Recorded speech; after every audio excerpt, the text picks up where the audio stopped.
Shtylla e tretë apo baza e tretë e edukimit të fëmijës është formimi tek ai i personalitetit musliman.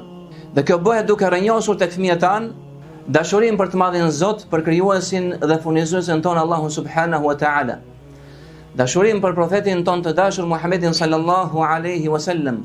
Dashurinë për fen, mbështetjen në Allahun xhalla wa ala, që fëmia të mbështetet Zotit vet dhe krijuesit të vet. Ta kërkojë ndihmën vetëm prej tij, ti lutet Allahut dhe krijuesit subhanahu wa ta'ala. Profeti alayhi salatu wassalam me anë të këshillit që i dha Ibn Abbasit, pra djalit të xhaxhait të tij, i cili në atë kohë ishte në moshë të vogël, ishte djalosh i vogël. Ibn Abbasi, Abdullah ibn Abbasi, i cili më pas u bë dietar i madh prej sahabëve, i jep këtë porosi të çmuar e cila përmban brenda saj rregulla të arta, përmban porosi dhe këshilla të arta.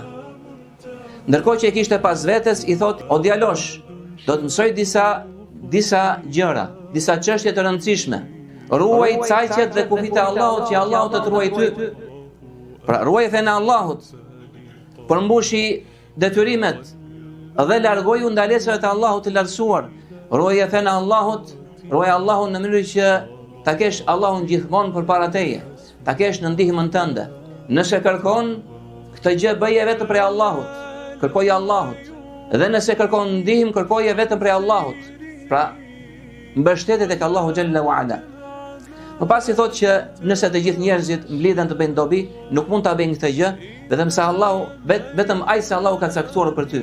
Dhe nëse mblidhen të bëjnë dëm, nuk munden ta bëjnë këtë gjë, vetëm se ai se Allahu ka caktuar si dëm ndaj teje.